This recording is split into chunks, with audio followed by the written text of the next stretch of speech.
Hi, my name's Louisa, and I'm a harm reduction health educator at MaineGeneral. This video series covers routes of use, and today I'll be talking about ingestion, which is when you take a substance orally. First, we'll learn all about how the ingestion high works, and we'll talk about some commonly ingested substances. Then we'll discuss some of the risks associated with ingestion, and I'll provide some risk reduction strategies. So ingestion is when you swallow a substance like a drink, pill, or edible. The ingested substance is first broken down by your stomach and sometimes your liver before it actually hits your bloodstream and causes a high. These processes in the stomach and liver take a pretty long time, so you might wait 30 minutes to an hour to actually feel a high. These processes also reduce the strength of a substance. For example, with alcohol, about 20% of your drink will be broken down and lost in your stomach before it can actually hit your bloodstream. So some substances that are commonly ingested are alcohol, marijuana edibles, pills, MDMA, LSD, magic mushrooms, and more. Compared to injecting, smoking, snorting, and boofing, swallowing may actually pose less of a risk to your health.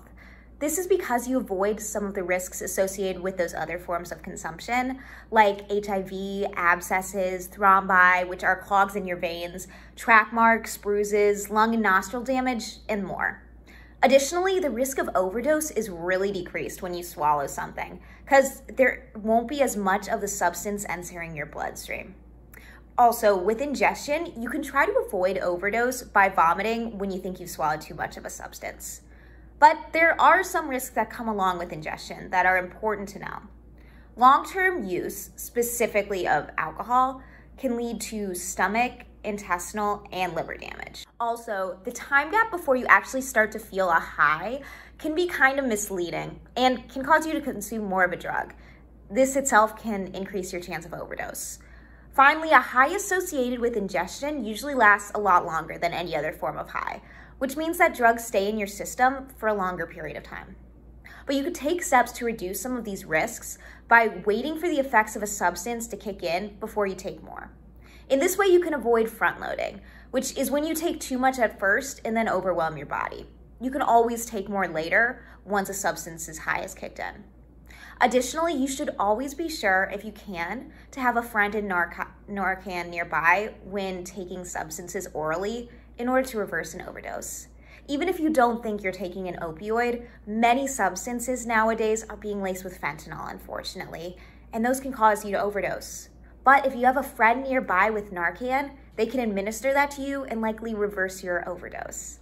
Thanks for joining me today to talk about ingestion. We learned about how the ingestion high works, things that are commonly ingested, the risks associated with ingestion, and some risk reduction strategies. At Next Step Needle Exchange, we offer a variety of supplies like Narcan and sterile works for consuming substances. These materials help create a safer environment for substance use, reducing the risk of infections and other complications. Thanks again for joining me today, and I invite you to check out more of our content on MaineGeneral's Harm Reduction YouTube playlist.